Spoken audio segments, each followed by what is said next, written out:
We have one more guest, very special guest, and this very special guest has 5 other very special guests that came along with her. One of them is sleeping on Omar's shoulder, number 1.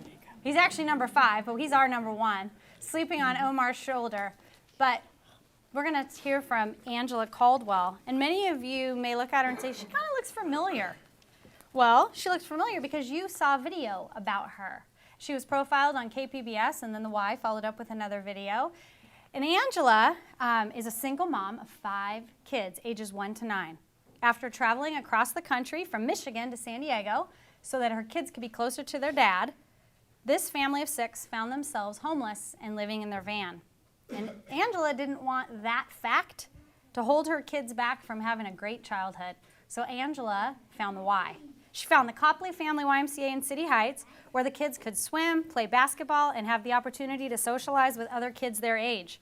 If only for an hour, or 2, or 3, each moment spent at the Copley Y has given Angela and her family a wonderful sense of peace and happiness, and a feeling of safety.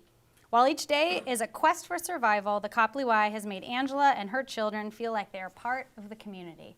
So let's welcome Angela and some beautiful guests.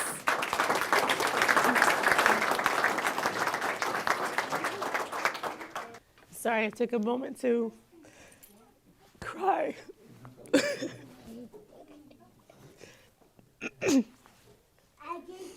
Because I'm very appreciative of the programs at the YMCA for my children.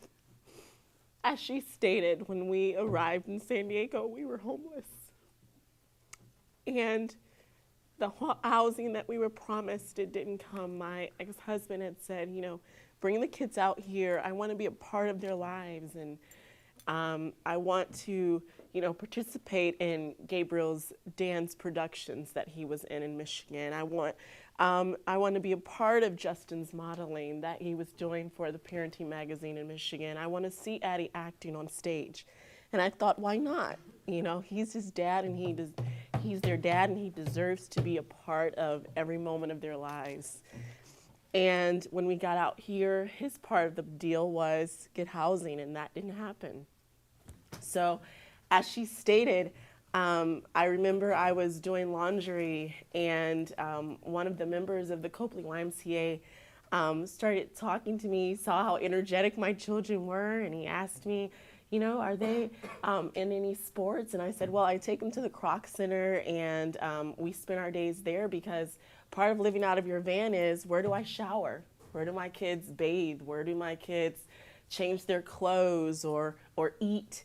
And at the Croc Center, I went there for showers. And when I wanted to become more a part of the Croc Center, as far as get my children involved in sports, that option wasn't available to me through a scholarship program like through the YMCA, because they weren't funded to help a family that was homeless, as Copley YMCA has funds for that. And that is something that I really, really appreciate, because after we came to the YMCA, I told Percy, I said, okay, I'll try it out, I'll see.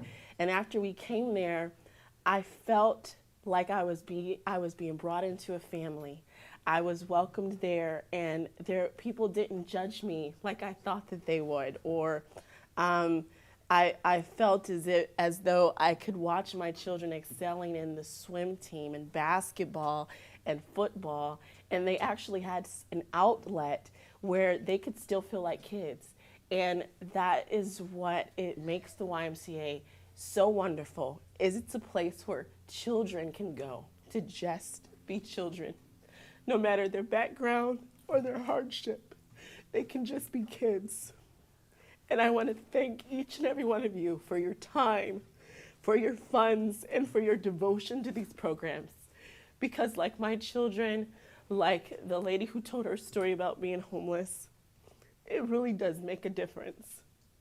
Deepak Chopra says, success is a journey, not a destination. And I thank you all for being a part of my successful journey. Thank you.